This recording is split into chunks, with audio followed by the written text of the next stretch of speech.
Fait que s'il est dans le prologue, tu fais record. Record. Arrête de me parler non. d'Elisabeth Lemay Non. avant le record. Nice. C'est après le Là. record. Je dis rien. Je suis gelé. Je Non. ne commenterai pas sur ça sans la présence de mon avocat. Et je L'océan n'ai des pas avocats. d'avocat. Lo Non, siento, non, lo siento, lo siento. Que toi, avec ton site, tu as besoin d'avocat. Ah ouais, beaucoup. Hey, le pire, c'est qu'on a une petite mise en demeure dernièrement. Ça fait longtemps que je n'avais pas vu. Ouais, Mais mais raconte. Je l'ai envoyé en Non. blague, là, mais je suis frustré, là. Raconte. Je l'ai envoyé. OK, non, mais tu parleras après de la mise en demeure ou pas, ça t'appartient, mais l'explication d'une mise en demeure. C'est pas tout le monde qui sait ce que tu sais. Moi, je reçois une mise en demeure, je freak out. Et là, j'appelle quelqu'un qui l'a déjà reçu pour qu'il me l'explique. Je m'en Tu me fous. dirais quoi? Là, mettons après un CCPP où Sofiane a dit une connerie parce que ça ne peut pas être moi. Je reçois une mise en demeure. Ça veut dire quoi, ça? en fait, ça veut dire que quelqu'un n'a pas aimé. Puis pas juste pas aimé, c'est qu'il trouve que ce que tu as fait est dommageable. Souvent, c'est de la diffamation, des vols de droits d'auteur, du vol de matériel, ça peut être n'importe quoi. Et souvent, la mise en demeure, ils te somment de soit retirer ou t'excuser. Puis la plupart du temps, ils ont raison. Des fois, ils ont tort, mais si tu t'excuses et ou tu retires le matériel, souvent, souvent, ça va bien aller. Puis je pense que si tu montres bonne foi, ça va bien. Mais moi, c'est simple, je te le dis ouvertement, là, les droits d'auteur pour les Jeux Olympiques, c'est hallucinant. Ah ouais, C'est moi, j'ai regardé derrière Sof, puis j'ai vu F, puis ça m'a stressé. Puis c'est final, finalement. C'est pas Faut FIFA. pas. Final. Non. Final. English. Final. Pourquoi Qu'est-ce que ça avait mis comme photo? Pourquoi final? Attends, est-ce que c'est la photo de Phil Larivière? Je pense qu'il a parlé sur YouTube en commentaire. Je pense qu'il parle de cette photo-là. La photo de la finale Olympico. Non, on parle de la FIFA, là. Reviens sur la FIFA. Reviens avec nous, Sofiane. Reviens avec nous. Non, on parlait des Jeux Olympiques. Mais shout-out à Phil Larivière. Je pense que c'est sa photo. Salutations, Phil. Envoie pas de mise en demeure, on t'a crédité, puis au pire, on s'excuse. À l'avance. Puis on retire. OK, mise en demeure. Ah, La journée qu'on va en recevoir un, parce que Sof, à un moment donné, il va dire quelque chose. C'est impossible. Puis, on est correct, là. Il n'y a pas de next steps judiciaire si tu... En si fait, tu fais les bons steps après, là. En fait, on jase. Là. Il y en a qui reçoivent des mises en demeure puis ils décident de ne pas collaborer ou coopérer. Puis là, ça peut aller plus loin. Et il y a des entreprises qui ne sont pas fair play. C'est-à-dire qu'il y a des entreprises qui n'envoient même pas de mise en demeure. Ils t'envoient tout de suite une facture. Bang, tu as utilisé. Nous autres, ça nous est arrivé. On avait utilisé une fille qui était assise sur un Père Noël pour dire Joyeux Noël avec mon label HeroProd dans le temps sur notre site web. Bang, 850 US par la compagnie qui représentait le photographe. On s'est entendu à moins cher. Oui, mais tu te dis, man, si tu envoies, tu sais, comme si tu fouilles dans toutes mes photos, il y a d'autres Père Noël, il y a d'autres niaiseries sur le site. TLC qui reçoit 850, c'est pas suffisant. CCPP reçoit 850, dit fuck, une année. C'est 6 mois de revenus YouTube. Ben non. Non, 8 mois, 9 mois. Ben non, c'est une année. Il y a trop d'infos divulguées dans ce prologue-là. J'ai une question. Est-ce que je peux être mis en demeure pour une analyse de foot de merde? Si c'est strictement sur la qualité ou les défauts du joueur, je vois pas. Si tu te harcèles, si à chaque CCPP, tu craches sur Sunusi à un moment donné, tu pourrais l'être. Et si c'est diffamatoire, tu pourrais l'être aussi. Mais en gros... Si tu finis par avoir raison 3 ans plus tard, peux-tu mettre en demeure celui qui t'a mis en demeure? J'ai reçu une mise en demeure. J'ai reçu une. Oh, bravo! Je pense que c'est via le Canapé, j'avais reçu une. Via un travail que j'ai fait au Canapé back in the days. Wow! C'était fait! C'est-tu la fois que tu allais dire que Balou allait avoir la meilleure carrière que Piatti? Avant ça, après ça, je suis bleu. Avant ça. J'ai dit quoi? de même. Est-ce que tu te rappelles, c'est quoi que j'avais dit sur Piatti? C'est quoi? Répète, dis là, essaie de me citer. Non, recite-moi. À son pic. Est-ce que à son pic de carrière? Non, ce que j'avais dit, la carrière de Balou Tablan en Europe, c'est meilleure que celle que Piatti. Ouais, même il n'était pas loin. Mais non, peu importe. Il n'était pas loin. Ça a bien commencé. Oui, mais attends. Si c'est ça ton fait, il était pas. T'étais pas mouillé beaucoup, là. Je veux dire, quand même, le gars, il s'est trompé. Ouais. Excuse-moi. Là, on était quoi? 2015, 2016, Je sais plus. 2017, 2015, 2016. Il y avait aussi la saga Balotabla avec la Côte d'Ivoire pour la Coupe du Monde. Oui, ça c'était Inès Piatti avec l'Argentine. Bah, ouais, c'était bon ça. Evan Bush aussi. Evan Bush, c'était moins grave. Troisième gardien, ça passe bien. Non, c'est plus plausible. Bon, Netflix, ici tout TV, audio, qu'est-ce que vous avez regardé? Et maintenant. Oui, Apple TV. monsieur. Hein? Pas toi, Oui. Sofiane. Pas toi, mais moi. Billet de saison. Apple TV. Ouais, bah, j'ai emailé Apple pour avoir un deal, puis ils n'ont pas répondu à mes 2 courriels. Non. Achète des billets de saison, ça revient moins cher. Donc, oui, je vais pouvoir écouter maintenant des séries d'Apple TV. Et la meilleure s'appelle Téhéran. C'est une série. De violence. J'adore, ouais. Algérie. J'adore les séries juives, arabes, tu sais, ce monde-là. Fait que Sofiane, écoute Téhéran, c'est bon. Mais j'espère que tu vas aimer. Là. J'espère que tu vas pas m'envoyer des mises en demeure. Je sais pas ce que tu viens de dire là, je vais pas le répéter. Mais mec, je ne coupe rien, je n'ai pas le temps. Mais juste pour dire, genre, je sais pas ce que tu as dit pour décrire ce show Téhéran, mais genre, on skip là. Moi, je suis Sofiane Mezaza, je suis une personne responsable de mes propres propos. C'est une bonne série, ce rapport-là. Il y en a d'autres, là, mais c'est une bonne série. OK, on va pouvoir parler de ça. Là. Ouais. Moi, ça a été ma journée. Ma semaine, ça a été d'activer ma Apple TV. C'est à peu près ça. Ah ouais, c'est difficile, le boomer? Ça va? C'était compliqué? Ouais, ben, je sais pas si tu as vu l'événement là, en fin de semaine là, avec le football. Là. Ça a occupé beaucoup de mon temps. Puis, hey, c'est vrai, je me suis fait traiter de, je pense que c'est une première, des médias sociaux de woke. De woke? De woke, toi? Woke. Ouais, qu'est-ce que tu fais? Ah oui, t'as aimé le show de Bad Bunny. Je savais, I know what you did. Tu savais ce que tu as fait avec les mots puis le tourneur de phrases que tu as pris dans ton tweet. Ben oui. Est-ce que je peux faire une confession? Je peux faire une confession? On le sait déjà que tu savais pas c'était qui Bad Bunny. Pas trop, non. Mais j'ai vu 0 seconde en direct du Super Bowl. Rien. J'ai juste fait. Moi, ce qui m'intéresse, c'est qu'est-ce que tu as regardé sur YouTube à la place. Je faisais la vaisselle à un moment donné. Ça dure 4 heures, le Super Bowl. Je checkais mon podcast. Ouais, mais ça m'intéressait pas. Je checkais mon podcast. Oui, non, je sais, mais la vaisselle, c'est 15 minutes. Là. Un petit 30, là. Il y avait beaucoup. Non, je sais plus ce que je faisais sur YouTube. Je pense que je faisais de la recherche, là, je lisais des trucs. Mais ça m'intéressait pas du tout. Ni le Super Bowl, ni Bad Bunny. J'ai plus consommé ça sur les réseaux sociaux. Comme tous nos jeunes et leur foot maintenant. Oui. Hey, on a un gros show là avec notre informateur. On passe-tu au. Informateur, c'est pas un peu espion, genre collaborateur. On peut pas utiliser un autre mot qu'informateur. Ça fait tellement l'informateur, c'est comme espion. Ouais, mais comme le Renault Lavoie du soccer, c'est ça? Oui. François Gagnon, c'est qui nous jamais. Depuis que je connais c'est quoi une mise en demeure, j'ai quand même un peu la chienne, fait qu'on dira rien. Tu dis rien, c'est ça. Je connais la puissance de ton zoom de téléphone. Mais toi, Max, t'as regardé quoi là récemment là? Qui n'est pas un événement sportif là? T'as vu un film, une série télévisée? Il y avait des chroniques sur Radio Téhéran. Sauf Téhéran, s'il te plaît, man. Je veux pas ton opinion géopolitique sur Téhéran parce que ça m'a fini. Il y avait une chronique. Au début de la semaine, il y avait une chronique sur Radio Cannes. C'est pas mal ça. Après ça, j'ai. Milton, tu sais, quand tu m'as dit est-ce qu'on met Maxime dans le prologue, prochaine fois, c'est non, OK? Oui, exact. Écoute, il fait la tournée de TVA, la radio. T'étais à TVA, toi? Ah, cool. Ah, j'étais à TVA, oui. J'étais allé. J'ai oublié ma joke.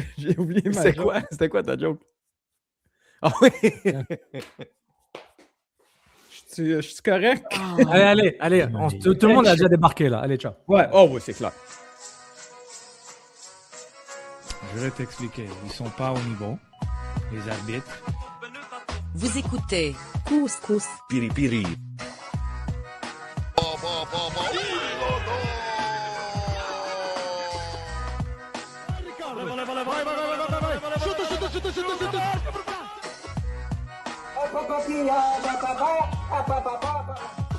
Je pense que je ne me trompe pas, le Real Madrid ne font pas des séries ou le repos mondial.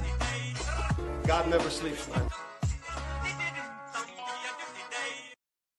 Et Couscous Piri-Piri de retour en mode Couscous Piri-Piri malgré la présence de Maxime Trouban dans les coulisses. Malgré, c'est pas... Malgré. Il n'y a pas de monétisation, il n'y a pas de petit style, là, tu sais. Non, il n'y a pas de... Avec, non, c'est malgré. Malgré. Épisode, j'assume 159, d'après la description. Si on se trompe, hein. On s'en fout. Juste pour vous dire, même les jingles ne peuvent pas sauver le prologue catastrophique qu'on a eu. Donc, j'en prends en totale responsabilité ce prologue. J'ai mal géré les choses. T'es rough avec toi-même. T'es comme ma fille à l'école. Là. Elle se fait d'une anxiété de performance. Là. C'était bien correct. Là. Ouais. Aie confiance en toi. Ouais. Il y a tellement des blagues faciles à faire. Je vais éviter, là. Et pas par rapport à ta fille, pas par l'anxiété de performance. Bon. On va couper en montage. Nat. Bon. J'ai une question. Nilton, Ouais. mets ça dans l'eurodata, je le timestamp. Oh, ouais.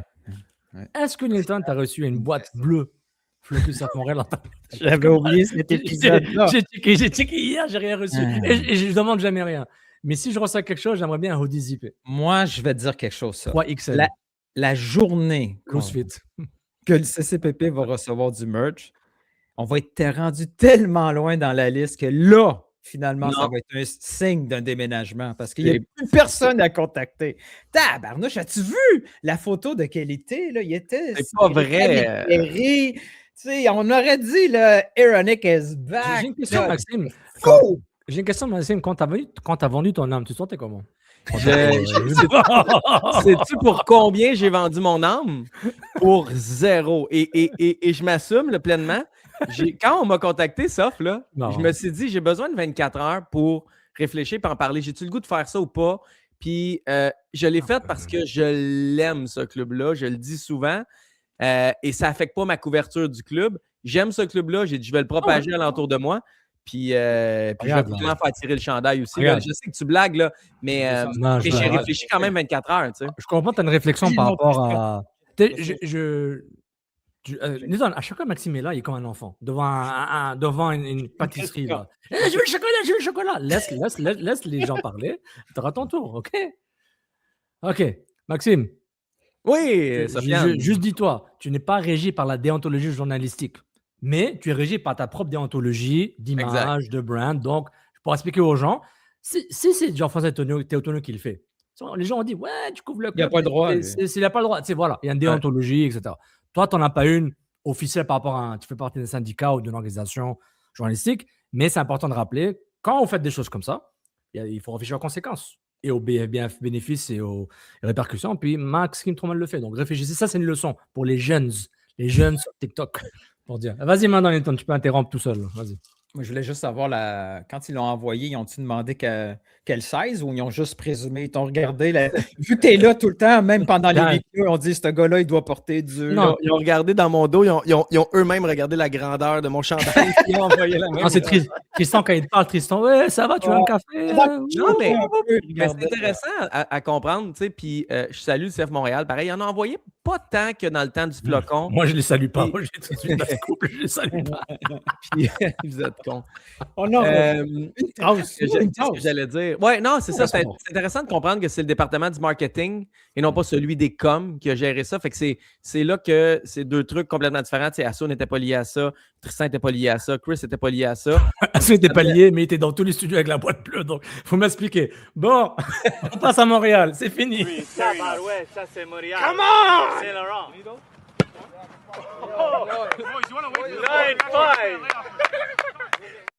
Hey guys, envoyez, si le CF Montréal nous écoute, puis je pense qu'il nous écoute, au moins des quelques personnes, envoyez un gilet à Sofiane la prochaine fois, juste... Non, si vous l'envoyez, même si on me l'envoie de façon... Ne l'envoyez pas. Envoyez pour ma petite, là, truc taille enfant, je lui donnerai, je ne porterai pas ça. Je l'achèterai, mais je ne vais pas le porter comme cadeau, je me sentirai mal. Parce que votre 4-2-3-1, là... Le gars qui arrête pas de voir mes gosses de toutes les patentes à gosses, non, je vais me sentir mal si on me donne un chandail. Donnez-moi des codes Apple, par exemple, donnez-moi des billets, passe média. Non, mais comme on dit, chaque blague, il y a une demi-vérité, mais non, je ne suis pas frustré, là. Je suis plus genre... J'étais un peu traumatisé par 2020, le rebranding. On a vu des décisions, genre, moi, je m'en fous de ne pas l'avoir. À la limite, je m'en fous pas parce que j'en parle, mais pas un talpa pour me dire. Selon moi, quand ils ont sorti les pertes de 10 millions par année, c'était cette année-là exactement. Ils ont tellement envoyé de merch. Là, exactement. Le jingle Tabarouette à Montréal, c'est pour parler de Montréal foot et autre chose Montréal. Donc, Nilton, le plan de match. Maxime est là pour une raison. Une raison. Oui, parce que mercredi, on a une méga grosse nouvelle. Qui, perso, probablement une des plus grosses nouvelles potentielles concernant le foot local jusqu'à une extension CF Montréal. Bon, c'est peut-être parce qu'il y avait une game de hockey pendant ce temps-là. Ah non, c'est vrai, il n'y en avait pas. Mais ça passait complètement dans le beurre. Oui, la soumission. C'est pas clair que c'est Montréal la soumission. Là. C'est plus une soumission provinciale appuyée par le groupe CF Montréal pour recevoir le futur centre d'entraînement de l'équipe nationale avec belle photo de François Legault. Ça a dû faire du bien parce que ces temps-ci, c'est plus difficile pour Frank. Frank, il regarde son parti qu'il a créé, ça se chicane, puis là, il dit let's go, man, amène ton sacaire, on va faire une belle photo. Hier, à BPM, Max, tu en as parlé un peu au show de Gonzo Larac et Gonzalez. Puis, on s'est dit, pourquoi pas parler à du monde qui est vraiment intéressé à ce que tu avais à dire? Hey, Milton, tu parlais de boost? Allez, on revient, on continue. Là, Tu veux savoir quoi? Pose tes questions. J'ai fouillé le dossier, m'a t'amené des infos. Pose tes questions. Ah ouais. Quand tu as vu ça et que je t'ai appelé pour essayer de te convaincre que c'était vraiment une bonne nouvelle, toi, tu es allé faire. Tu as utilisé ton téléphone, mais pas la fonction Zoom, la fonction appel, pour aller chercher des informations. Qu'est-ce que tu as pu obtenir de Juicy? On dirait Radio-Canada. Non, il n'y a pas de Juicy. Puis on vous voit à Radio-Canada. Oui, exact. Vous vois-moi pas. Dans le fond, ce qu'il faut comprendre, c'est que le CF Montréal fait la même chose qu'avant. C'est juste qu'on le fait différemment. C'est-à-dire que avant, on chialait que Valérie Plante et son parti, la Ville de Montréal, n'étaient pas du côté du CF Montréal et de l'Impact avant, mais on n'entretenait pas de bonnes relations, voire même parfois dans certains meetings, on n'était pas correct. Puis on se tenait loin du provincial, mais on chialait, le provincial ne nous supporte pas. Là, depuis qu'Alex Panton et Assun Camara sont arrivés, ben, on les a vus avec les candidats à la mairie de Montréal avant, on les a vus jaser avec les gens de l'arrondissement, et là, on les voit avec Soraya quand elle a été nommée mairesse, et là, on les voit avec François Legault. Qu'est-ce que ça veut dire? Ça veut dire qu'on a toujours eu de l'ambition avec certains projets, mais au lieu de chercher des partenaires, on chialait contre les partenaires qui n'embarquaient pas, quand nous-mêmes, on n'avait peut-être pas fait notre travail ou fait nos dus. Ce qui arrive avec le Centre d'entraînement national, c'est simple. Canada Soccer a ouvert des candidatures, c'est-à-dire qu'il disait à toute ville ou à toute organisation coast to coast au Canada, si vous voulez notre centre d'entraînement, vous avez jusqu'à hier, c'est-à-dire le 12 février, pour un appel d'offres. Exactement. Oui, mais c'est encore même moins parce que jusqu'à hier, tu soumettais ta candidature. Après ça, eux autres vont évaluer les candidatures et vont retourner voir les villes pour le vrai processus. Ouais. En fait, c'est un processus normal d'appel d'offres. En anglais, c'est un RFI, Request for Information, demande d'information. C'est comme tu prédéposes une pré-candidature pour ensuite un appel d'offres ou pas. C'est pas nécessaire. Pour montrer ce que ça va aider. Ça va aider le projet du Canada Soccer de raffiner ses requis et raffiner le réalisme du projet. Parce qu'ils ont déjà une firme de projet qui va gérer ça pour eux.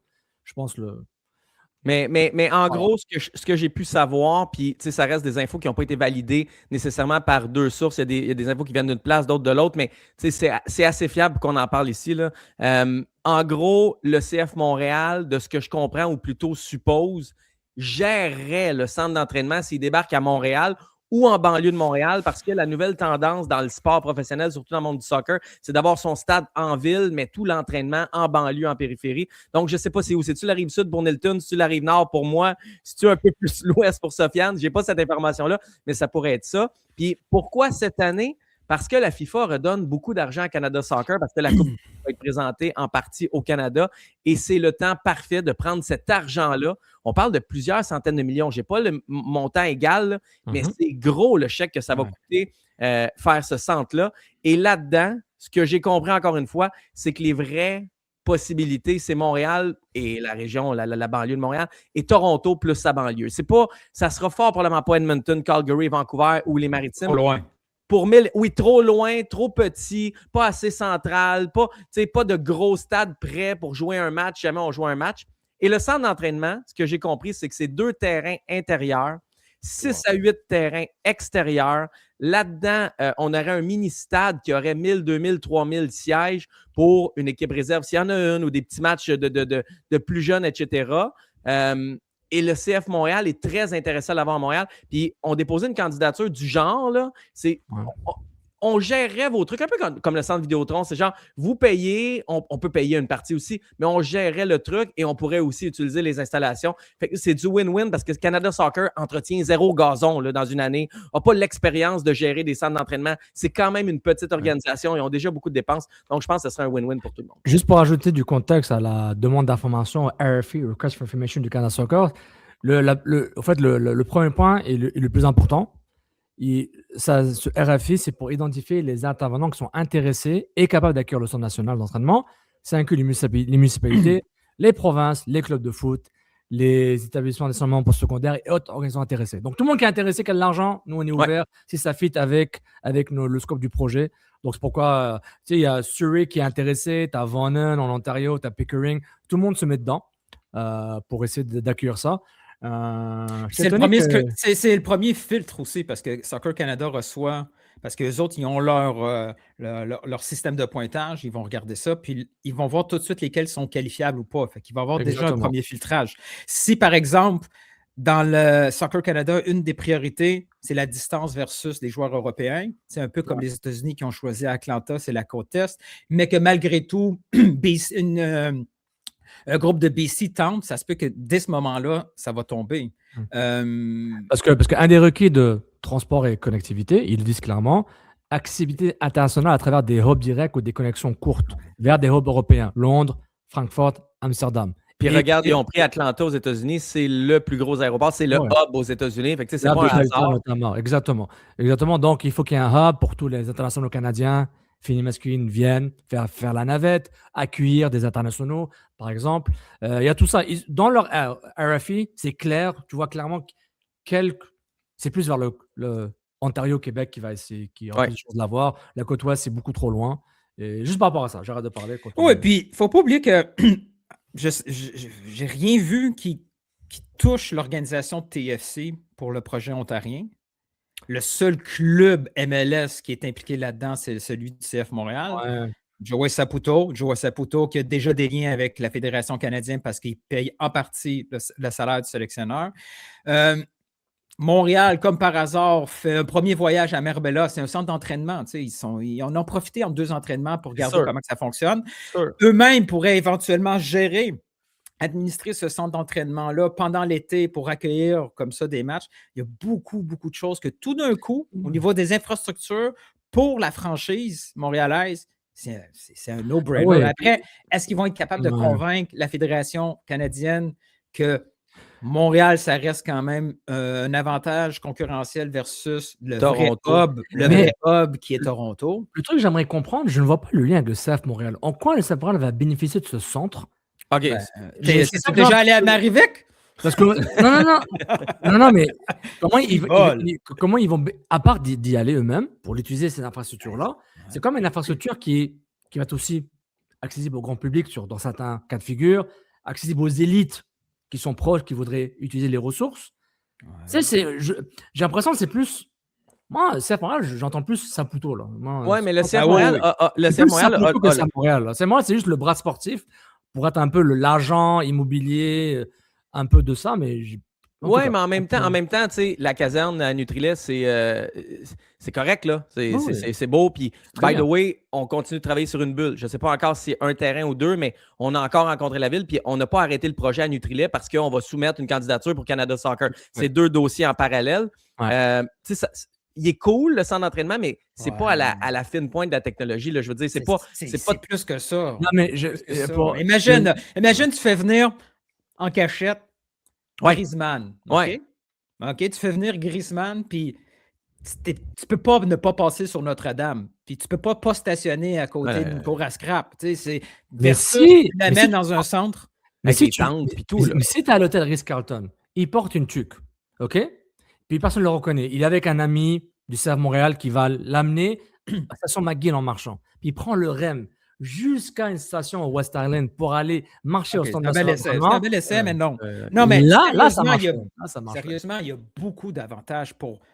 Même si c'est un projet de la famille Saputo, le satellite qui est son club va bénéficier parce que Montréal, tout d'un coup, devient pas le Stade Saputo devienne le stade national de l'équipe canadienne, mais le Stade Saputo, tout d'un coup, il y a un intérêt, il y a des intérêts économiques à du développement parce que là, présentement, tu as une équipe canadienne qui est là. Ça fait plus de sens de jouer plus souvent à Montréal. S'il y a des matchs internationaux, peut-être que ça fait plus de sens d'avoir un toit, d'avoir des loges, d'améliorer la qualité. Mais ça va plus loin que ça, Nilton. Tu as raison, là, mais on parle d'un site de 40 à 60 acres.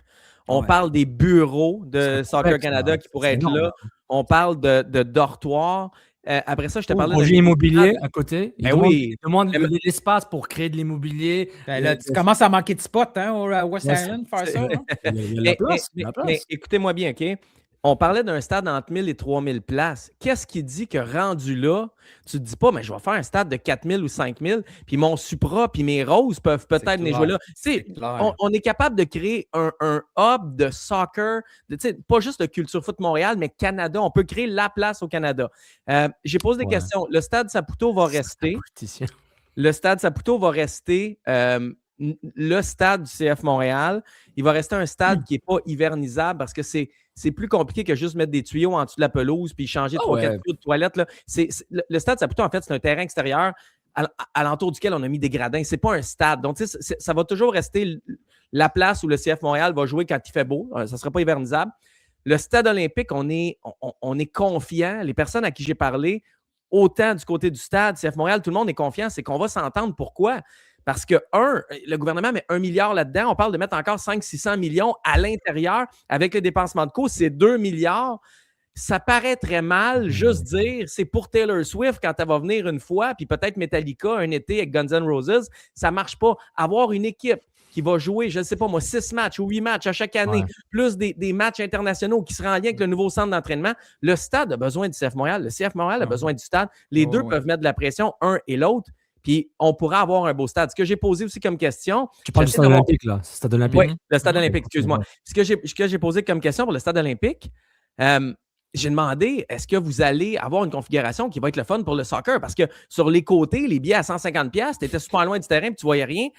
On m'a dit, sans me le dire, que la configuration du stade olympique va être optimale pour le soccer. On pense les gradins bougent, pour faire ça. Les gradins bougent, il y a un sous-sol et tout, là, comme Real Madrid. Je pense peut-être pas jusqu'au sous-sol, mais il n'y aura pas une distance entre la ligne de touche et la première rangée. Là. Les gens qui payent cher pour être sur le côté, ils vont être proches du terrain. C'est important. Donc, c'est 3 parties, mais même peut-être 4. Nutrilait, on travaille pour s'entraîner là au cas où on n'avait pas le centre d'entraînement. Stade Saputo, on le garde, mais il n'est pas hivernisable. Stade olympique, on travaille fort pour que ce soit un stade de soccer le plus possible. Et le centre d'entraînement qu'on espère avoir, je te dirais que c'est 50-50 selon les personnes à qui j'ai parlé. C'est fascinant. Non, mais ça peut être le game changer que le club a besoin. Parce que, juste au niveau de l'image, là, disons qu'on... Vraiment obsédé avec le club. T'es vraiment obsédé par rapport au club. Moi, je le vois comme quelque chose pour la province et pour la ville. Mais oui, mais les gens ont besoin... Le symbole? Tant ceux qui suivent le sport, tant que ceux qui suivent le soccer, puis le satellite, ont besoin d'une association. Ils vont faire une association comme ça. Si tu annonces en septembre que le Centre national d'entraînement d'équipe Canada est à Montréal puis qui est géré par Saputo /CF Montréal, c'est tout. Là, tu viens de mettre un stamp gigantesque positif sur cette concession-là. Ouais. Contrairement à toutes les maudites nouvelles qui sont répétées d'année en année, comme Sportico, puis qu'on est. As-tu vu comment que cette nouvelle-là a pris une ampleur exagérée, puis qu'il n'y a aucun intérêt? Mais l'ampleur est exagérée par rapport à la nouvelle que les Whitecaps vont peut-être partir. Tellement c'est catastrophique, c'est pas une coïncidence. Le rapport n'est pas sorti par hasard. Mais voici, il sort pour une raison aussi. Mais c'est pour ça que le centre d'entraînement, ça change l'angle d'attaque de ce sujet-là. Puis en réalité, il y a des effets positifs par la bande pour cette concession. Je vais te ramener ton mot, le mot qui revient beaucoup, puis c'est déménagement, vente. Crois-moi, OK, je ne te dis pas qu'ils ne déménageront pas dans X années, mais si jamais ils en viennent à déménager, ce sera parce que la ville n'aura pas été partenaire, parce que la province n'aura pas été partenaire, parce que Canada Soccer n'aura pas été partenaire. Joey Saputo ne veut pas partir d'ici. Lucas Saputo ne veut pas. Puis, écoute, je ne bois pas le Kool-Aid du club. Ce que je dis, c'est si on déménage, c'est parce que les partenaires que le CF Montréal a besoin et qui n'avaient pas, qui est en train d'essayer de rebâtir les ponts. Puis c'est bien le fun, une petite photo sur X là, pour François Legault. Là, c'est bien gentil, c'est bien correct. Mais ces gens-là doivent embarquer parce que si jamais ça ne fonctionne pas, un jour, ça sera les Nordiques puis les Expos. La seule affaire, c'est arrêter avec le message de Joey veut partir, Joey, CF Montréal s'en va, Impact. Non, ils veulent rester, ils veulent continuer d'avoir un club ici, de supporter ça, mais ils ont besoin de partenaires. Mais regarde, je suis d'accord avec toi, à 1000%. À 1000%. Le truc, c'est que, Nathan, je ne vais pas faire ce débat-là. Je ne vais pas parler sans que Jean-Yves Filosa soit là ou Gavino. On dit qu'on va se parler, faire un podcast par rapport à ça. Non, ils ne sont pas tout seuls dans ce. Non, ils ne sont pas tout seuls. Non, mais juste c'est eux qui. On parle en français, ils parlent en français, on sait de Oui, mais quel ils sont parle. vraiment pas seuls. Là. Non, ils ne sont pas seuls. Les médias au Québec sportifs ont 95% de ce discours. Attends, mais c'est pourquoi j'en reparle, parce que moi, ce qui m'a choqué, c'est quand, et je ne sais pas d'où il a commencé à faire ça, là, c'est notre ami, comment il s'appelle? Gareth Wheeler. One Soccer, j'ai vu une chronique sortir, un débat, genre, c'était au début des mouvances de Vancouver. Avant que Schuster commence à parler, il dit que ouais, ça va pas très bien, on a besoin d'argent et vite. Là. Okay? Avant qu'il dise ça.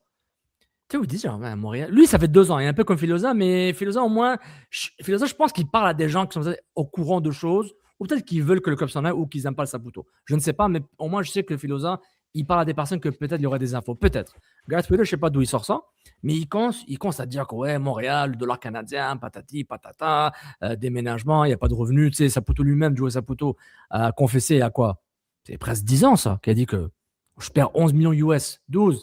Je pense même à 15 ou 20 à un moment, c'est monté par année. Et avant la COVID. Donc, par rapport à cette histoire de déménagement, ça m'intéresse moi.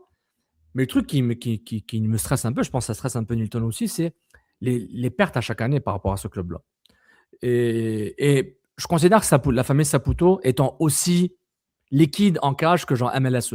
C'est peut-être pas la même chose, mais je pense pas que Saputo c'est plus riche que Bell Media et Rogers, mais je pense qu'ils ont le bankroll pour.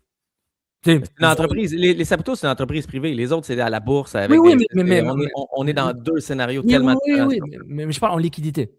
Ouais. En capacité financière, ils sont pas au même niveau, mais ils ont la même capacité de le club. On va prendre des pertes, c'est pas grave. C'est pour l'image, c'est pour whatever. Ok. Et moi, ce qui m'inquiète, c'est que on a le buzz de la Coupe du Monde, un peu. On le sent pas trop, mais un buzz économique, disons là, plus macro. Mais en même temps, on a Vancouver qui lance l'alarme pour dire, hey, est-ce qu'on est si bien que ça? C'est pourquoi je trouve que c'est un peu ironique et quasiment... Mais ils n'ont pas de stade, sauf. Ils n'ont rien. Ils louent un stade sur lequel ils font, je ne sais pas, 20% des profits. À la fin, ça leur coûte une fortune. C'est pour ça que... Puis là, je ne sais pas... Montréal non plus. Il ne faut rien que le Stade Saputo. Non, mais attends. Le CF Montréal doit être en train de travailler pour s'assurer que quand ils vont aller au Stade olympique, vu qu'ils vont être utiles pour le stade, puis le stade est utile pour le CF Montréal, c'est du win-win, doit s'assurer que ça ne sera pas un même modèle économique. Le stade... Peut-être 8 s'ils font les playoffs. 4 matchs, 4 matchs. 8 sur je ne sais pas combien à domicile, c'est 17. Ça fait pas la différence entre la perte ou un profit. Oui, mais c'est une projection. Tu es garanti 4 matchs au Stade olympique. Tu projettes, peut-être tu vas faire 8 cette année? Non, mais même là, peu importe. On parle de projection. Tu fais de la projection aussi de l'autre côté. Moi, mon point, il est simple. C'est que toutes ces années noires-là, le CF Montréal n'avait pas de partenaire. Et il en est responsable un certain pourcentage. Il a mal fait les choses. Il y avait de la com qui était tout croche. C'est pas parfait encore, mais c'est tellement mieux et ils tendent la main. Si jamais un jour il y a une menace de départ ou de déménagement réel, parce que pour l'instant elle ne l'est pas, mais elle pourrait le devenir, puis je ne veux pas alarmer personne. Ce sera parce que la ville n'aura pas dansé avec, le provincial n'aura pas dansé, puis en même temps, je me mets de l'autre côté, tout le monde a à gagner. On veut-tu perdre un autre Nordique Expo? Tu sais, c'est drôle que ça veille sur le déménagement, mais moi, ce que je dis, c'est que la responsabilité de tout ça, c'est sur les épaules d'autrui pour l'instant, et tout le monde danse bien et fait bien.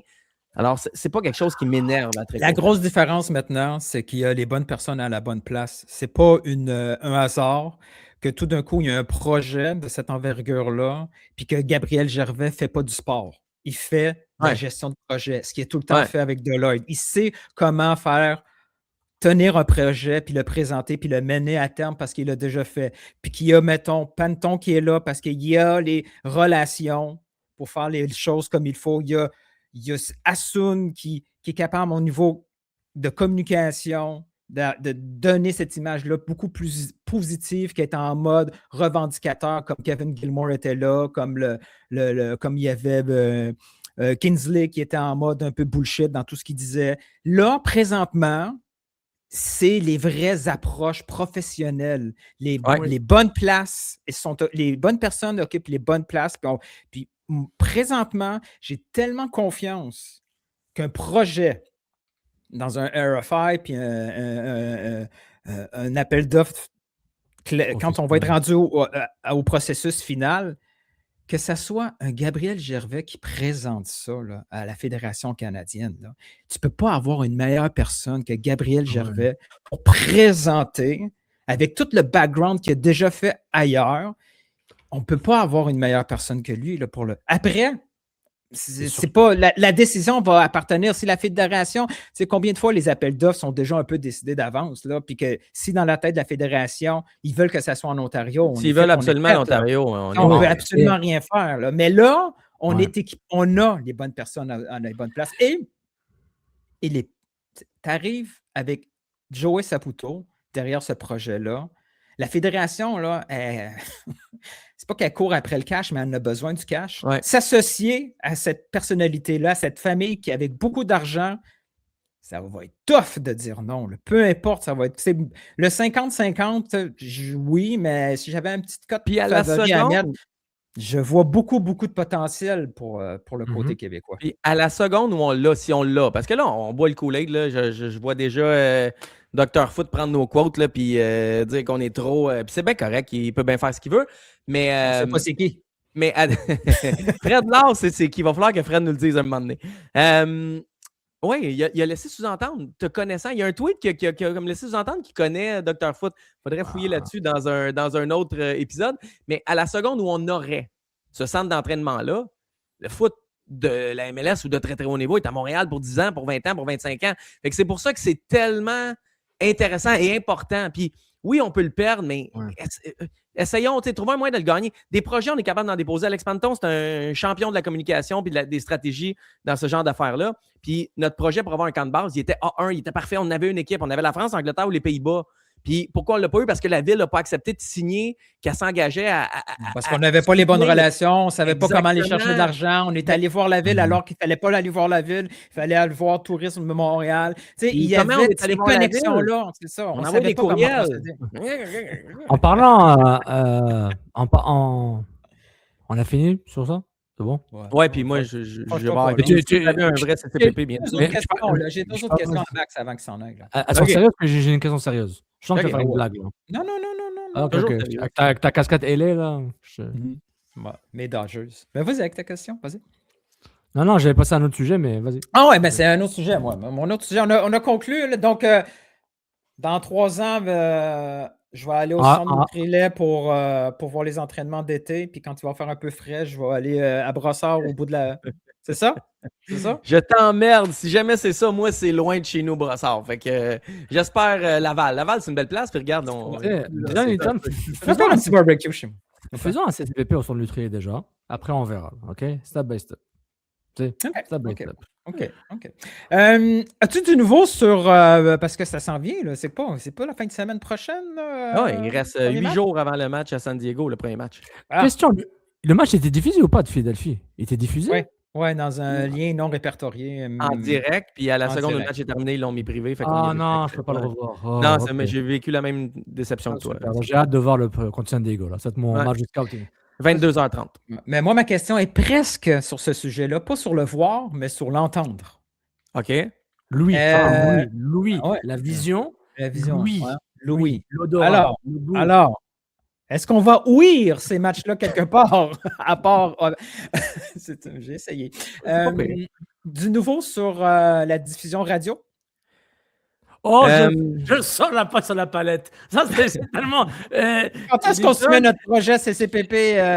Cher Newton, pose-moi cette question. La passe à la palette Man, t'es tellement poche, Sofiane. Attends, je vais faire comme un média traditionnel. Alors, Maxime, parlant de diffusion des matchs. Non, mais c'est ce qui me fait rire, Neil, c'est que ça fait mes rêves de se faire appeler par RDS, puis par BPM, puis par 98.5. Mais dès qu'il y a pas de place la façon, là. ciné professionnel, traditionnel, yo, j'aime pas ça, man, chill, ma fille. On dirait une passe de Brad Richards à Vincent Deuxième Lecavalier, question. one-timer power play. Wow. Est-ce qu'il y a du nouveau, Maxime, sur la diffusion radiophonique des matchs du CF Montréal? Tu me surprends, Nilton. Non, mieux que ça. Je suis content que tu me poses ma question. Oh mon Dieu, d'être nul. C'est quoi ce show est devenu? Vous allez pourrir le Les show, premières man. mises en demeure, on s'en vient. C'est les shows que tu as le plus de vues, sauf quand je suis là. Boum! C'est Non, pas mais- vrai, là, mais c'est en général, c'est top C'est bruit. drôle, mais C'est c'est top drôle. bruit. Mais c'est vrai, j'ai ri. Hey, rapidement. T'as le temps, man. Non, j'ai pas déjà de temps. 40 minutes, il y a déjà 40 minutes. Je coach au collège Notre-Dame à 2h30, fait que non, j'ai pas de temps le temps. Métro 20 minutes, il m'a dit. Voilà, métro Ouais, Snowden, c'est ça. c'est pas grave. À moins d'un revirement de dernière minute, il n'y aura pas de diffusion radio pour le CF Montréal pour les matchs sur la route pour commencer les 6 premiers. En français, en anglais. En français, en anglais, TSN le fait. Puis on aurait aimé ça, mais en même temps, je pense qu'on pondère correctement l'importance d'avoir de la diffusion radio.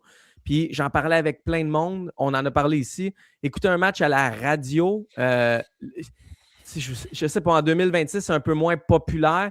Moi, ce qui va me manquer, c'est peut-être les avant-matchs et les après-matchs. Puis on travaille sur certains projets, mais il n'y aura pas de diffusion pense radio que- francophone pour commencer la Je pense saison. que tu as trouvé le bon mot. Dans les commentaires la semaine dernière, il y a 2 semaines, Hilton, des gens disaient moi, la radio, j'aime bien. Et beaucoup parlaient de l'avant-match et l'après-match, qui est inexistant sur Apple TV. Ouais. Un peu existant sur RDS, mais en mode télé. Ils vont faire des avant-matchs à la Sky Sport parce que le foot à RDS ou à TVA Sport, c'est bon. Hein? Vous êtes chanceux qu'on vous diffuse là. Merci. Ça, c'est les diffuseurs, pas les gens qui travaillent. La décision des diffuseurs.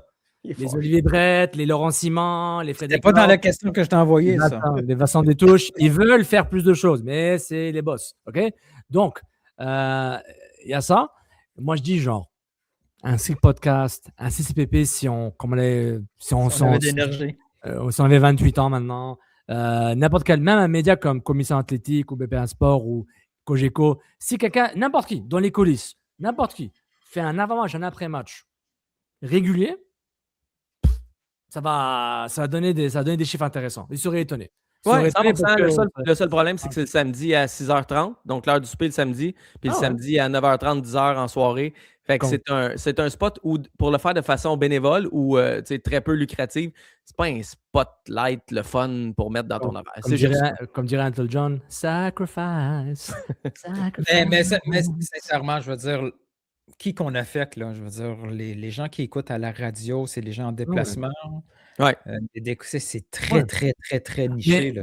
Je veux dire, si MLS TV, si Apple TV commence à flusher la description espagnole, imagine comment on est loin sur la radio francophone. Ouais. C'est plate pour les gens qui le font. Malheureusement, ça reste quand même. Mais ce débat sur la radio nous a ramené vers le besoin de contenu. Avant-match, après-match, qui n'existe pas. Qui existe très peu. Oui, mais c'est à qui à le faire? Entre toi et moi, c'est Apple. Apple doit oui, ils faire vont ce qu'il a à pas le faire. faire, c'est-à-dire un bon avant-match, un bon entraque, une bonne mi-temps, puis un bon après-match. C'est Apple. Apple de le faire. On va pas le faire. Tu sais, même en Angleterre, tu peux voir les avant-matchs. Moi, de temps en temps, je regarde les avant-matchs et après-match de Sky Sport alors que le match est fini. Je suis intéressé à Comment voir tu fais pour regarder ça? Non, sur YouTube. Ils les mettent sur YouTube. Genre, t'entends, le match est fini, c'est le lendemain. Je veux voir l'après-match de Sky Sport ou de Talk Sport, etc. Même l'avant-match, t'entends, ils mettent l'avant-match ou mettre un clip de 10 minutes sur. Ils ont fait une analyse tactique ou quelque chose avant. Et eux, ils compétitionnent avec tous les fan channels des clubs. Action Fan TV, DR Sports, The Club, il y en a plein là. Qui ont des diffusions professionnelles. Ils ont des milliers d'écoutes live en direct, facilement. Ouais. Donc, mais on n'est pas dans ce cadre-là. Oui, mais la réalité qu'on a. Oui, mais on le fait pour le hockey récemment. On voit que ça marche. Je te garantis avec le foot. Même si c'est niché, le niché, c'est-à-dire que c'est loyal, c'est précis et tu peux identifier qui te regarde. C'est ça qui est bien avec la niche. C'est petit, mais c'est gérable et tu peux identifier. Alors que le big picture, on ne sait jamais. Bon. J'ai une dernière question avant qu'ils partent. Là. OK. Dernière, rapide. 45 minutes, c'est long. Hein. T'as un photoshoot, là? C'est quoi, là? T'as reçu un autre jersey, là? Qu'est-ce que Je m'en vais coacher. Je coach au futsal Ah, à Collège Notre-Dame. Métro Snowden. Ah ouais? Ça se fait en métro parce qu'en auto, c'est 1h25 de chez moi. Ah ouais. OK, continue. As-tu entendu du nouveau sur le mercato? Est-ce que notre Strite est pas mal le dernier arrivé ou Je pense qu'à moins qu'un joueur soit disponible de la dernière minute, là, je pense que c'est pas mal ça, notre mercato estival. Ça va faire un beau quote sur X. Là. Hivernal. Ouais. Hivernal et qu'on va attendre au mercato estival. Puis on en avait parlé, Nilton Sofiane, avant. Il y a la Coupe du Monde. Il y a des joueurs qui sont réticents à venir en MLS avant la Coupe du Monde pour s'assurer d'avoir un spot dans leur équipe nationale puis des minutes. Il y a des joueurs qui sont valorisés beaucoup plus haut avant la Coupe du Monde qu'ils le seront après. Et je pense qu'on veut éviter une autre situation de dernière minute où on ajoute un joueur à la dernière minute comme Ivan Raimé qui quand même nous place dans une situation chez le CF Montréal où on a une obligation d'achat activée, c'est 5,5 millions d'euros. C'est beaucoup d'argent pour un transfert chez le CF Montréal, donc on ne sait pas trop comment dealer avec ça. On en a un, c'est correct, on est capable de dealer avec lui. Je pense qu'on veut éviter d'ajouter un gars, puis pour les mauvaises raisons ou de la mauvaise façon. Fait que, je pense, puis là, je peux me tromper, mais selon ce que j'entends, il faut plus regarder au mercato estival pour des ajouts importants. Pourquoi cette raison-là? La raison, c'est que l'été, c'est mieux. Mais on vient de passer à côté d'un été, là, puis il ne s'est rien passé. Là. Pourquoi le deuxième été va être différent? En quoi le club, selon toi, quand j'entends un joueur hésite de venir en MLS parce que ça peut mettre en danger sa place en sélection nationale, mais c'est pas le genre de joueur que Montréal a l'habitude d'aller chercher. Ça veut-tu dire que Montréal a maintenant un target un peu différent? Moi, là, avec la lettre, avec les derniers mercatos, puis là, si ce mercato-là se termine comme ça, je le dis, ça prend un transfert de beaucoup de millions l'été prochain. Sinon, ça aurait été de la bullshit qu'on nous aura rempli. Puis, non, ça prend un transfert d'au moins... C'est quoi ton montant? C'est quoi ton montant? C'est 5 millions? Ça prend un joueur de 4-5... Ça en prend. 2,5, 3, 4, 5. Il faut investir des millions, sinon à un moment donné... Dans les Europes, un transfert à 4-5 millions, c'est un joueur correct. Là. Oui, mais on n'est pas en Europe, on est MLS. Mais c'est ça que je comprends pas. C'est ça que je comprends pas. Si on parle, il faut sortir l'argent, il n'y a aucun joueur de 5 millions européens qui va venir ici puis que c'est un international. Puis ça n'existe pas. Là. Oui, mais ça existe, mais tu ne connais pas. C'est un Slovaque, un Tchèque, un Non, mais Hongrois, admettons qu'eux autres, ce qui visent Montréal, là, ce que Montréal vise, c'est pas nécessairement des frais de transfert élevés, c'est un joueur qui coûte cher. Donc, c'est faire venir Griezmann, mettons. Ça, c'est le poster boy. Là. Il veut faire venir un Griezmann qui ne va rien coûter en frais de transfert parce qu'il va partir gratuitement. Comme Moller est parti, comme Jaime Rodriguez est parti. Ils veulent faire venir quelqu'un de connu pour relancer cette franchise-là puis donner une belle image positive pour accompagner une action avec sa lettre. Ce joueur-là là, qui arrive ici, là, je veux dire, s'il décide de faire la sélection, il va continuer à faire la sélection. Moi, c'est ça que j'ai un peu de... Jusqu'à quel point c'est un danger pour un joueur établi? Mais Nilton, tu rejoins beaucoup. Je ne sais pas si tu l'aimes bien. Je ne suis pas sûr, là, mais tu le suis sur Twitter. Il y a le scout, là, pas le scout, le gars Garincha, là, le français. Là. Ouais. Il n'est pas content ces temps-ci. Hein? Non. Mais il a tweeté.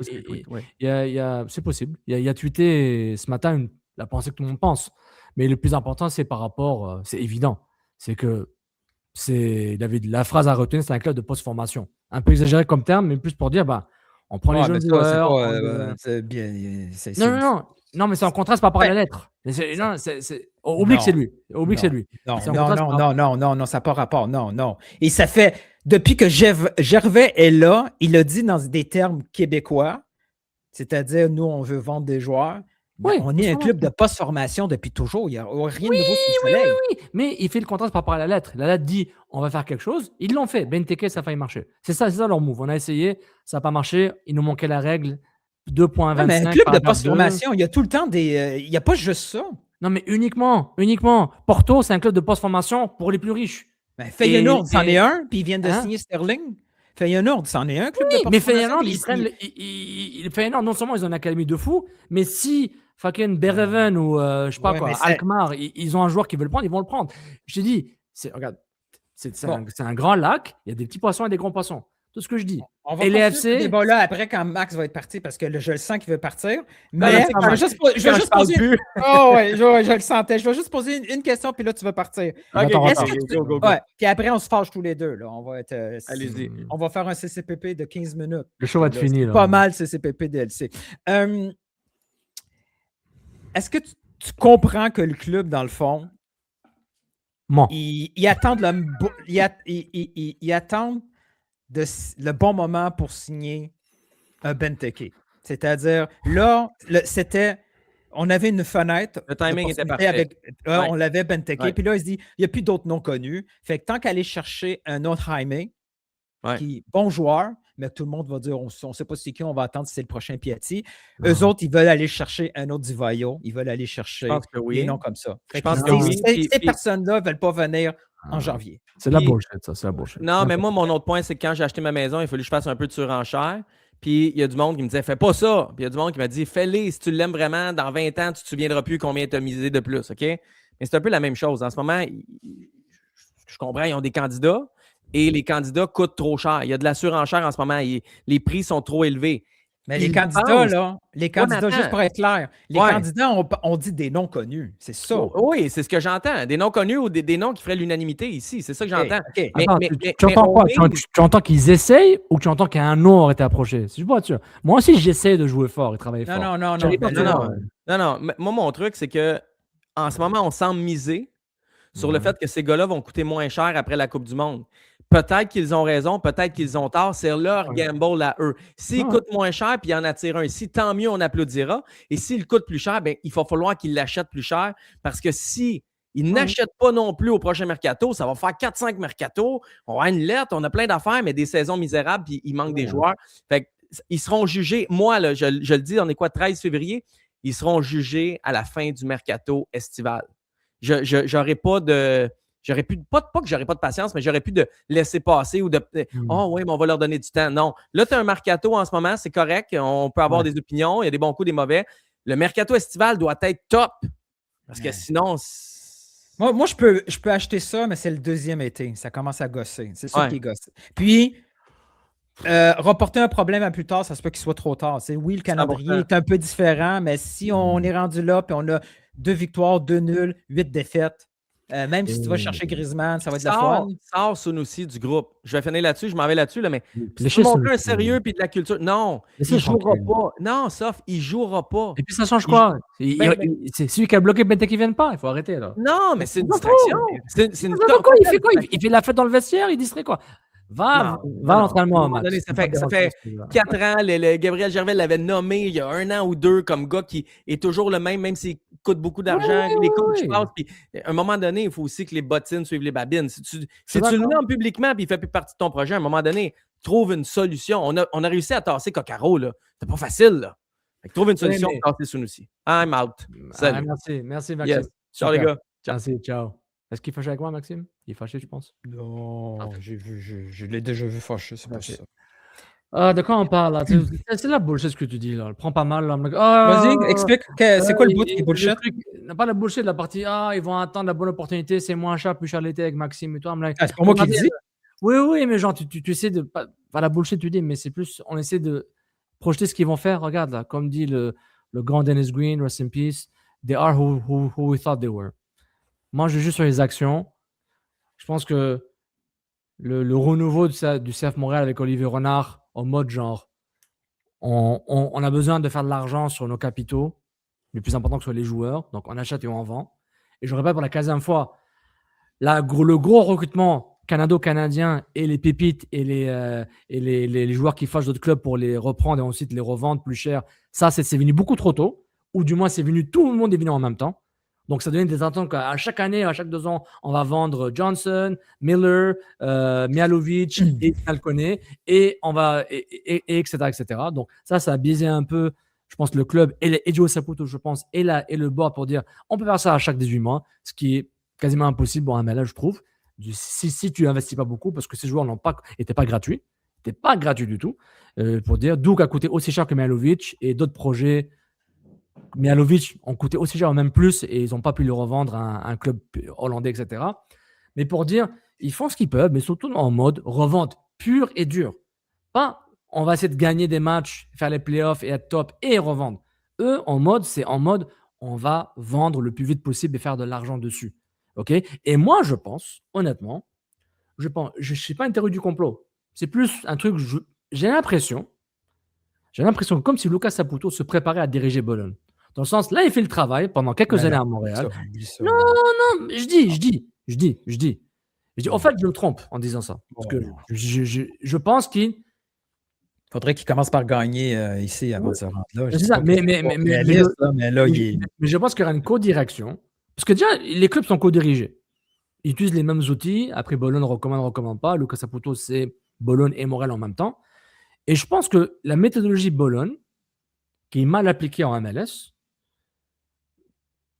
donne des effets intéressants comme on a des joueurs intéressants, Escobar, etc. Je ne sais pas d'où ça vient. Si c'est Bologne ou c'était le scouting MLS, j'ai aucune idée. Plein d'autres joueurs, Wiki Carmona, etc. à voir. Mais j'ai l'impression qu'il y a une sorte de double identité qui sont en conflit et qui fait que avec un jeune directeur sportif entouré de personnes qui sont jeunes en termes d'expérience et de vécu, fait que ça donne ce brouhaha de transition. Mais si ça dure encore 2 ans, c'est lourd, je suis d'accord. Mais c'est pour dire, c'est que en MLS, en un mercato, tu changes ta saison. C'est pas très compliqué là, mais ça demande d'investir de l'argent. Et ça, je dis des choses que tout le monde sait déjà. Mais pour dire, il faut les juger sur leurs actions. Ils font des actions qui sont logiques par rapport à ce que le club a décidé de faire depuis Olivier Renard. Lean, ils sont lean. On garde ça lean. Si on a des opportunités, on a l'argent, on va le faire. Mais si on voit que ça ne vaut pas la peine, on ne le fera pas. Parce que dealer avec Porto, moi, ce qui me fascine, c'est que Montréal deal avec quelqu'un comme Porto, qui a une réputation de vraiment... Ils ne perdent pas les deals, Porto. Porto ne perd pas dans les transactions. They don't lose money. Je te garantis, si vous le voulez, ça va vous coûter cher. Ils ont mis des clauses que genre, ça coûte plus cher si vous attendez encore plus longtemps. Donc, ça a une certaine anxiété sur le club. Donc, de temps en temps, je trouve qu'il y a une sorte d'inexpérience sur certains moves, certains paris, que je trouve intéressants, mais en même temps, ils ne sont pas gearés pour pouvoir prendre des décisions par rapport à leur contexte économique de ce club-là, par rapport à leurs décisions internes de austérité budgétaire. C'est mon avis sur ça.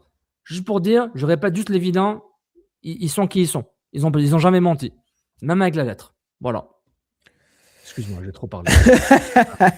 Cela dit, désolé. Il ne faudrait pas être surpris que si Montréal n'a pas complété son effectif là présentement, c'est parce que dans leur tête et dans leur stratégie, la façon de le compléter optimale au niveau financier, c'est de ne pas surpayer maintenant, puis d'aller chercher des joueurs de renommée qui ne sont pas dans le cadre, qui n'est pas dans le cadre d'un club post-formation. Et c'est normal parce que tous les clubs de ce type-là ont aussi des joueurs de cette catégorie-là.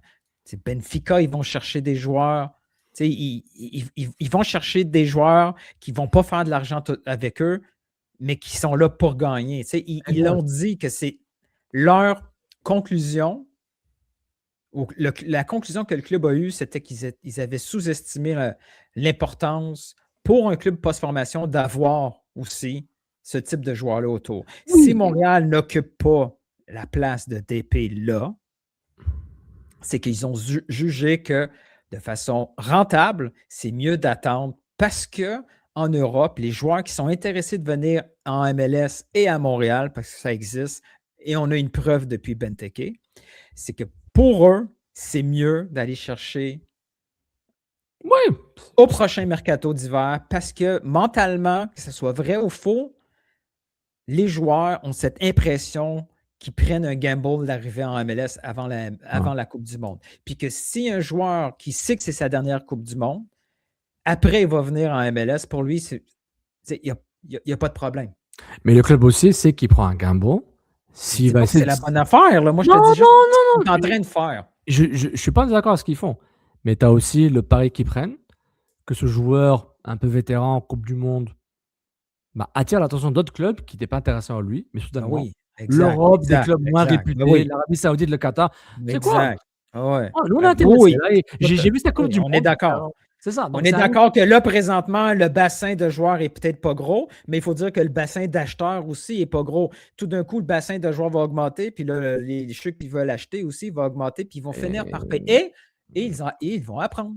Et Voilà. c'est normal, ça s'appelle la compétition, c'est le Et marché, ils, c'est normal. et ils vont apprendre. C'est normal, c'est normal. Mais c'est ça. Bon, allez. Depuis la dernière fois, qu'est-ce qui s'est passé? Il y a du recrutement. Ah, boy. On va vraiment faire ça maintenant? Ah ouais, on va en faire. Rapidement, c'était quoi l'échange? C'était. Mais j'avais prévu de parler. J'avais prévu de parler uniquement de celui qu'on n'a pas vu venir, mais vraiment pas. C'est pas comme on ne va pas prétendre qu'on savait qui était Carmona puis qu'on l'avait vu venir, mais c'est plus dans la catégorie des types d'acquisitions récentes de Montréal. Oui. Mais Noah Streit, celle-là, on ne l'a pas vu arriver du tout. On a vu des murmures que genre. Non. C'est qui a fait. Il y a quelqu'un qui avait tweeté un truc, non? Sur lui, non. Non, pas sur lui. Quelqu'un. Il y a eu des Ah nouvelles. non, c'est Tom Bogert là. Non, Tom Bogert avait tweeté sur Carmona, de quoi je parle. Ouais, c'était sur Carmona. Ce qu'on a su après. Il n'y avait rien sur Streit. Non, ce qu'on a su après la signature de Streit, c'était que le club, ça faisait plusieurs mois qu'il était en contact avec le joueur et qu'il essayait de le faire venir. J'ai aussi vu, certains se demandaient si l'ailier allait occuper une place de U22. C'est pas parce qu'il est en bas de 20, il y a 20 ans, 21 ans. Je suis presque sûr que non. De toute façon, habituellement, maintenant, la MLS, les clubs, quand ils signent un joueur de cette catégorie-là, ils l'annoncent dans les communiqués, ça n'a pas été annoncé. Puis c'est pas un joueur, je ne sais même pas s'il a coûté de l'argent en frais de transfert. Puis un joueur U22, l'avantage, c'est que ce joueur-là, sa charge budgétaire, elle est forte, tant au niveau des frais de transfert qu'au niveau salaire. Puis c'est pour faire baisser son cap hit. On n'est pas dans cette catégorie-là. Là. Exact. On est plus dans une catégorie de Dante Sile, mais il n'est pas américain. C'est à peu près tout. Là. Mais au moins, tu sais, un deuxième maghrébin, deuxième joueur avec des origines maghrébines. Ah oui? Montréal, édition MLS, ça fait taille de moitié d'origine marocaine, suisse ou oui, non, ça, je n'avais pas remarqué. Je pense que oui. Je pense que j'avais lu là. Est-ce qu'il y avait d'autres joueurs maghrébins à part lui et Safir Taider en MLS? Ça, c'est ton registre à toi.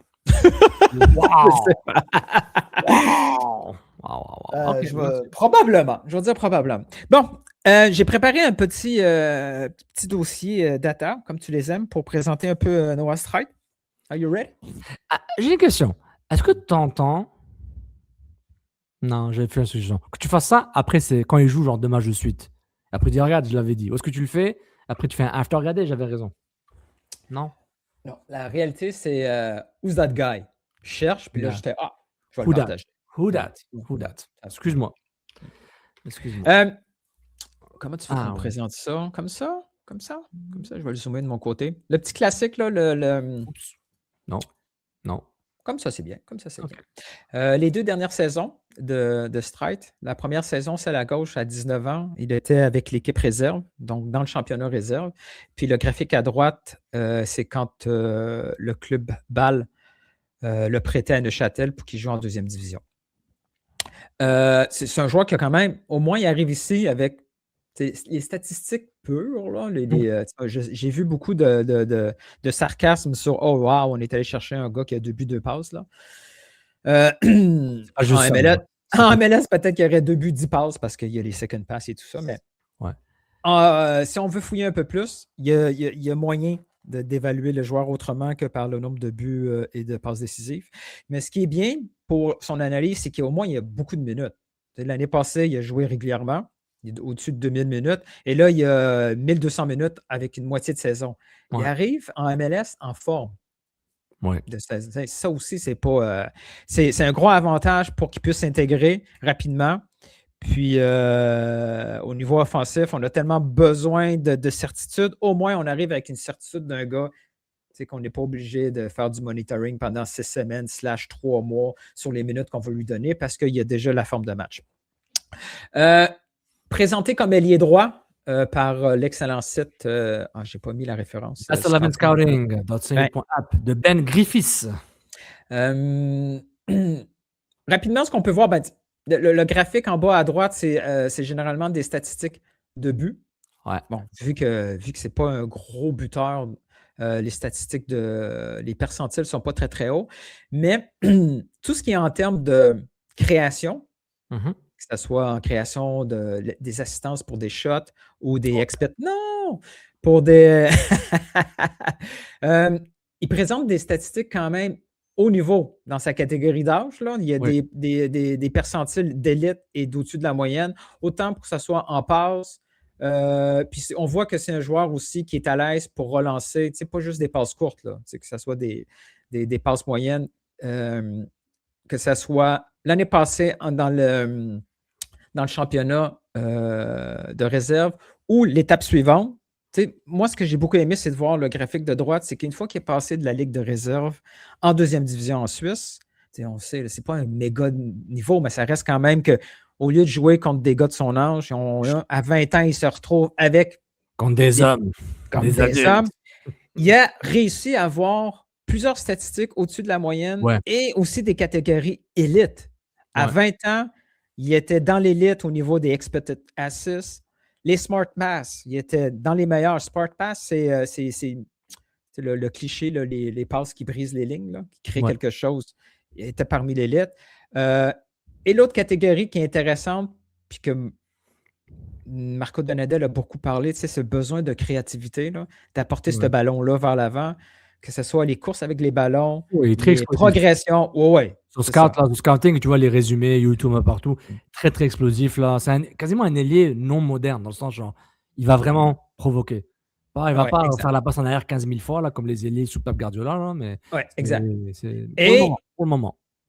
et en tout cas, avec Neuchâtel, toute la dimension défensive, c'est pas un touriste. On le voit là. Au niveau des tacles et interceptions ajustés selon la possession, parmi l'élite à sa position, même les actions défensives. Fait qu'on voit que c'est un gars qui est collectivement va être fort utile, surtout que Montréal, dans les minutes qu'on a vues, c'est pas une équipe qui va nécessairement garder, puis il avait dit lors de notre rencontre, lui, la possession, Donadel, la possession pour de la possession, puis tourner le ballon un peu à l'image du handball, là, tourner autour de la boîte, là, ça ne l'intéresse pas. Lui, il veut des joueurs, boum, rapidement, on prend la balle, puis en 3 actions, il se passe quelque chose.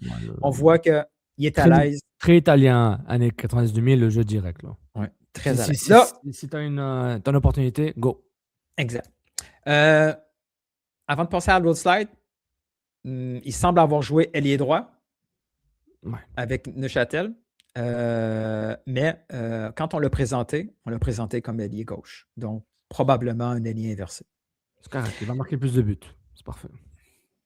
Exact. Peut-être que là, la statistique de but va faire plus de chance parce que là, il était là en mode OK, ailier, on touche la ligne puis on centre. Puis là, il se retrouve dans des responsabilités différentes. Fait que là, moi, j'ai fait comme la dernière fois. Tu peux passer à l'autre slide. C'est moi le slide guy. Ouais. Je suis allé prendre la fameuse côte de Luka. J'aime beaucoup. Avant d'aller fouiller des stats, j'essaie de voir c'est quoi les stats que potentiellement le comité de recrutement. De recrutement. Alors, voici la quote que j'ai retirée du communiqué de presse. Noah est un ailier gauche percutant, capable de créer des déséquilibres. Hein, on voit avec les courses avec les balles, progression, puis tout l'aspect défensif et d'apporter beaucoup d'impact offensif. Il correspond parfaitement au profil que nous cherchons pour dynamiser nos attaques. On dit OK. Or, qu'est-ce que ça voudrait bien dire au niveau du profil? Ça, ailier gauche. Il était à droite en Suisse. C'est un droitier qui joue à droite, mais là, s'il présente comme ailier gauche, fait que ce qu'on cherche comme type de joueur, c'est un ailier inversé. Donc, c'est un joueur qui aime piquer vers l'intérieur, être plus proche de la surface, parce qu'en tant qu'ailier droit, on le voit, là, tout ce qui était statistique de but, c'était un peu en dessous de la moyenne. En étant inversé dans la surface, potentiellement, eux autres se sont dit, OK, ces statistiques-là, à Neuchâtel ou en réserve, c'était moins important. En MLS, il va avoir un peu plus de cette influence-là. Donc, il va s'attendre, un ailier, il va être plus proche de ses coéquipiers dans la surface, puis il va créer pour lui-même ou créer pour les autres. Et là, j'ai mis en jaune les statistiques habituellement qu'il faut regarder pour ce type d'ailier-là, que ce soit avec une pondération. Les shots, les expected goals en dehors des penalties, les touches dans la surface, le pourcentage de dribbles réussis, assistance pour les shots et deep completed cross, donc les centres de reculés. Dans le fond. Ouais, profondeur. Dans le championnat actuel, en deuxième division en Suisse, avec ces statistiques-là, Noah Streit était classé 4e de la Ligue en termes de performance avec toutes ces statistiques-là. Là, il y a comme... Et ce qui est intéressant aussi, c'est malgré son âge, tu sais, les gars qui sont devant, tu sais, il y a un gars de 28 ans, il y en a un de 21, un autre de 26. Il est entouré quand même pas mal de joueurs d'expérience. Lui, Moi, je suis intéressé par Bas, là. C'est lui qu'il faut aller chercher. C'est lui qu'il faut...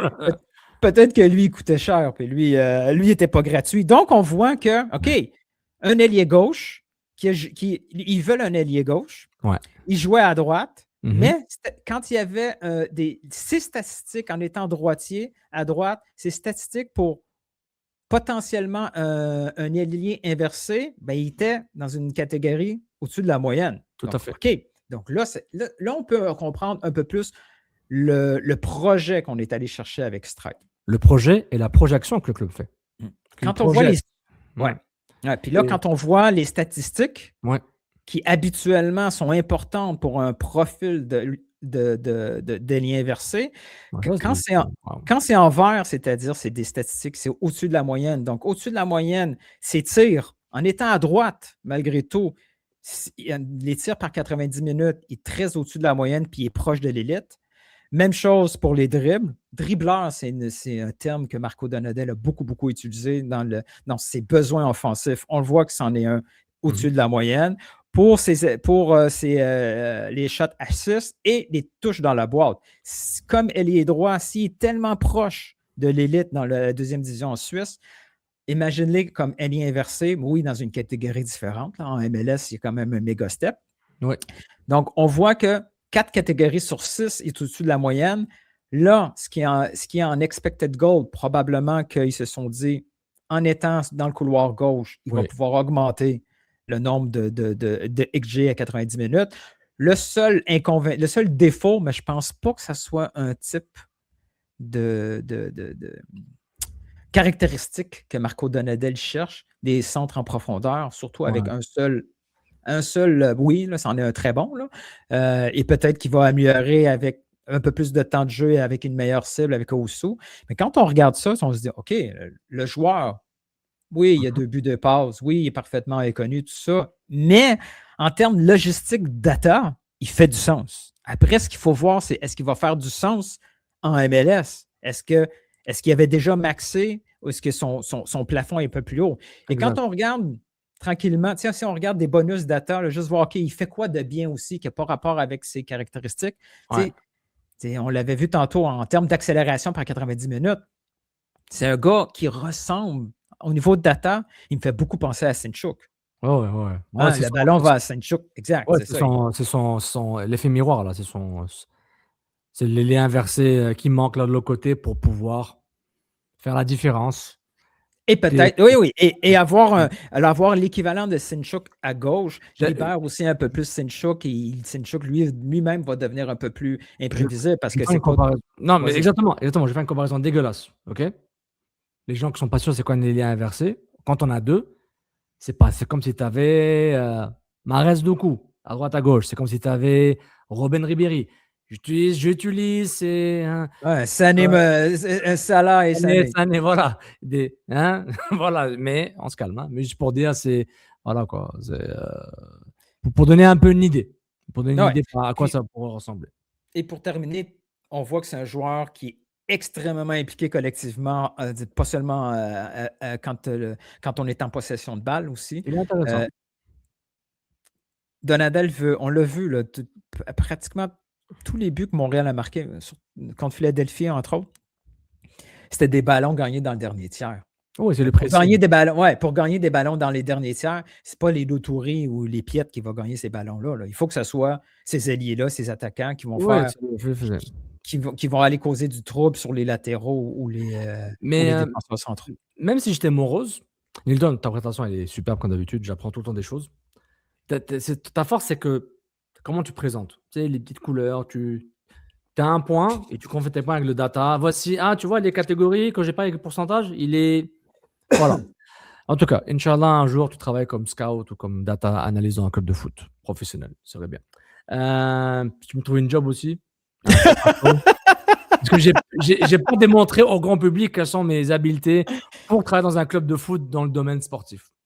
T'as à faire des TikTok rigolos avec les joueurs. Hey, Ouais. regarde, tu veux Ouais. rire? C'est Ouais. quoi ta couleur préférée?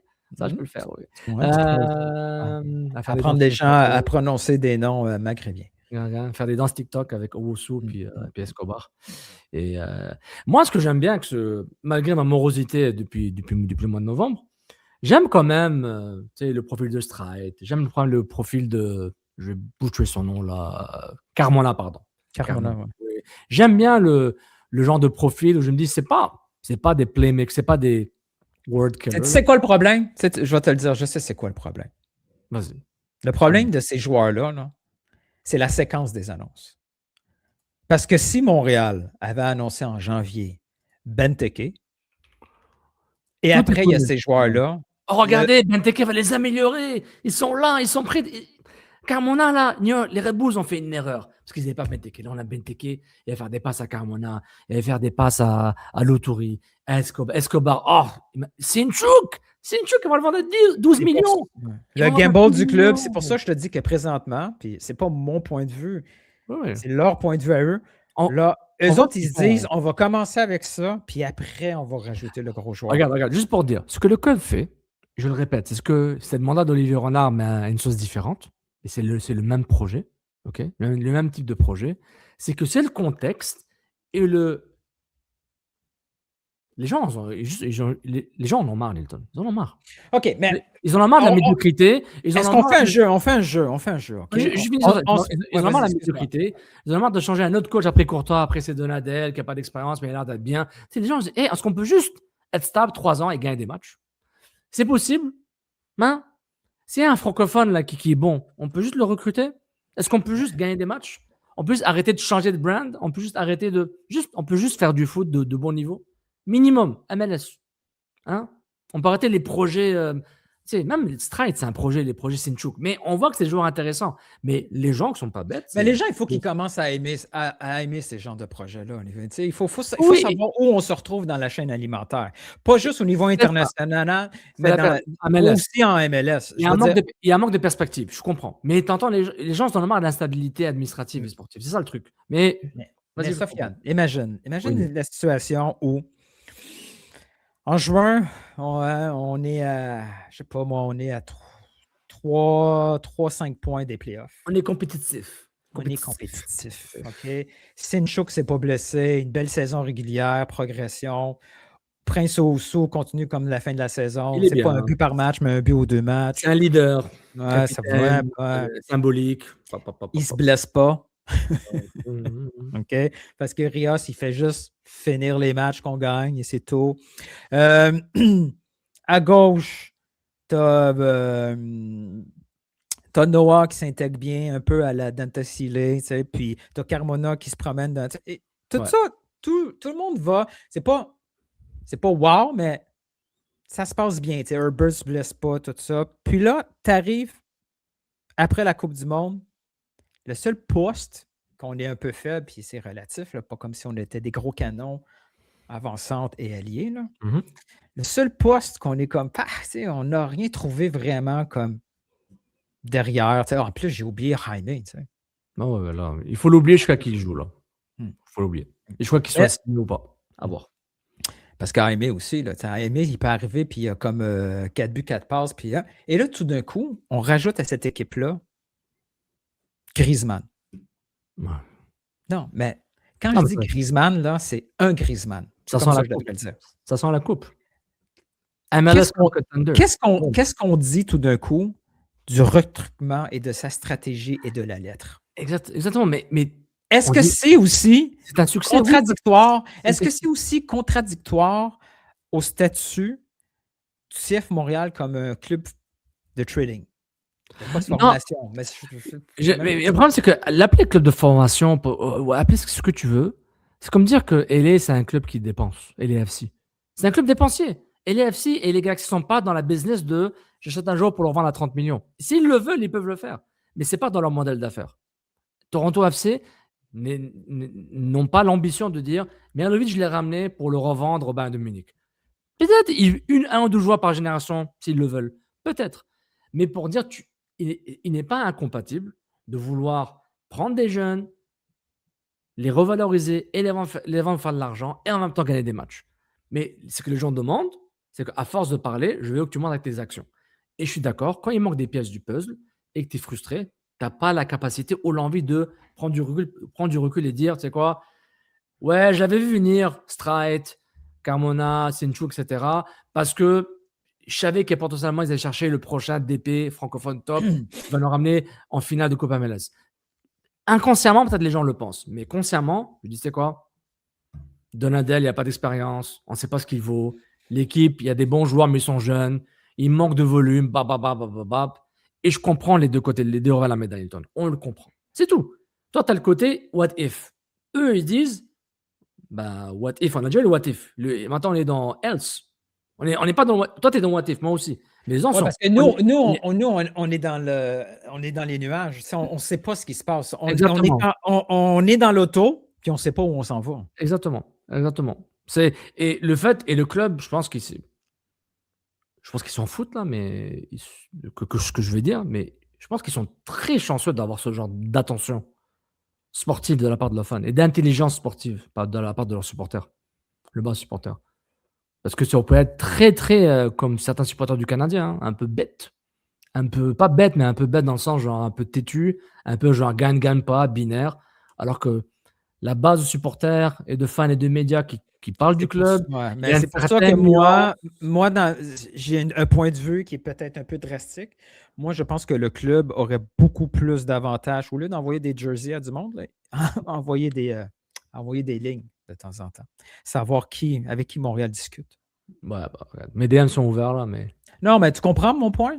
Ouais, c'est leur choix. Je comprends. Non, mais c'est pour un club de. J'ai pas encore ajouté le Casapoto sur LinkedIn. Je pense que je vais le faire aujourd'hui. Non, mais sérieusement, là, tous les clubs du monde font ça là, pour leur fanbase. Là. Oui, mais est-ce que l'objectif, c'est de mousser et de faire? Non. Est-ce qu'ils se disent, oui, on voudrait le faire, mais ça marche pas, on a l'air idiot? Ouais, je pense que c'est ça. Je pense que le fear to be... c'est le traumatisme Jimmy Briand, le protocole Jimmy Briand. C'est genre, on s'est fait avoir. Ouais, mais ça revient à ce que j'ai dit quand Max était là. Jimmy Briand, puis maintenant, c'est maintenant, il y a du monde à bonne place. Avant, il y avait du monde un peu partout, dans toutes les places. Puis Jimmy Briand, c'est ça. Il y a un texto de trop ou de moins. Et en parlant de ça, on va arrêter dans pas longtemps. Je pense que mon Twitter se fait hacker. Je sais pas pourquoi. Ouais, qu'est-ce que tu as fait encore? Il y a quelqu'un qui a changé le email de mon Twitter, puis genre, je comprends pas pourquoi. Donc, voilà. Oh, c'est lourd. Bon, sur ce, hein. T'appelleras Tony, il sait comment récupérer les... Comment quelqu'un a changé le mot Tu me dis ça là? Hey! C'est un bon moment de dire à la semaine prochaine. À la semaine prochaine, tout le monde. Yes, ciao, ciao. Ciao tout le monde.